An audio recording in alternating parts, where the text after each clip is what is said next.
না ওটা হইছে দাদা যে মেয়েটার সঙ্গে যে বাজে ব্যবহার করা হয়েছে বা তাইরে যেভাবে নির্মমভাবে হত্যা করা হয়েছে, তো এখানে আমরা তাই ঠাম্মারই কেন মাছ পরশ আসছিল, তো এখানে মাছ পরশের লাগে আমরা সব এখানে উপস্থিত হয়েছি। আমরা গেছি, গিয়ে খাওয়া দাওয়া করছি।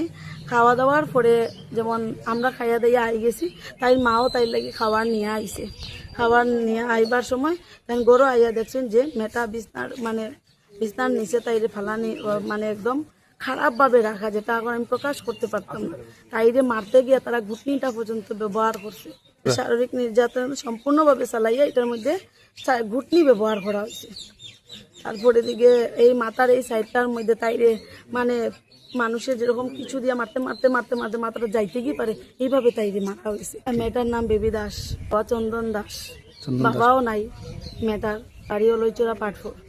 সরকারের কাছে যে এটাই আবেদন আমার, যে আমরা নারী সুরক্ষা আমরা সরকারের প্রচুর সব দিক দিয়ে আমরা লাগি করছি, কিন্তু এই মেয়েটা ঘরের ভিতরেও সুরক্ষিত থাকতে পারছে না। এই যে তারারে উচিত বিচার দিতে গেলে তারারে এনকাউন্টার করতে লাগবো, তারার ফাঁসি লাগে, তারার ফাঁসিটা হইলেই আমরা মানে এই মেয়েটা এই উপযুক্ত বিচারটা পাও, এটি আমার সরকারের কাছে। আমি শুনছি 60 জন এখন পর্যন্ত ধরা পড়ছে, যদি আরো থাকিয়ে থাকে আমি ঠিক জানতাম না, কিন্তু এই 60 জনের ফাঁসি চাই আমরা। শরীরের কোনো চিহ্ন নাই, একটা মানুষ আছে যে তারে মানুষ বলি আর মানে দেখা যায় না, এইভাবে তারে মানে নরপশুর মতো ব্যবহার করা হয়েছে তার সঙ্গে। মানে এমন অত্যাচার করা মানে করছে, এটা বাবার মতো দেখার মতো কোনো ইয়ে নাই। মূলঙ্গ অবস্থায় কাপড় মানে নাই করে পাওয়া গেছে অন্যরকম করে। আমরা চাই মানে তাড়াতাড়ি এটা শাস্তি যাতে দেওয়া হোক তারে। আর ধরা হয়েছে আসামি আরও যাতে 2-4 জন যদি 5 জন থাকে যাওয়া থাকে, মানে তাড়াতাড়ি এটা ধরা হইতো, ওটাও চাই। আমার তাই খাখাতো বোন। আপনার? আমার খাখাতো বোন। কয়টার সময় হইব ঘটনাটা অনুমানিক? 10:30 থেকে 11টার ভিতরে চাইলাম, মানে ন্যায় বিচার চাই, তারা যাতে ফাঁসি হয় ওটাও চাই। মানে এরকম যে ঘটনা করছে আর যাতে ওয়ে না, ওটাও চাই প্রশাসন তাড়াতাড়ি। যারা মানে 2-4 জন 5 জন 10 জন যারা আছে জড়িত, তারা তাড়াতাড়ি তারা ধরার লাগে, ওটা প্রশাসনের কাছে চাই। আমার নাম শশাঙ্ক দাস।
আর দুজন তো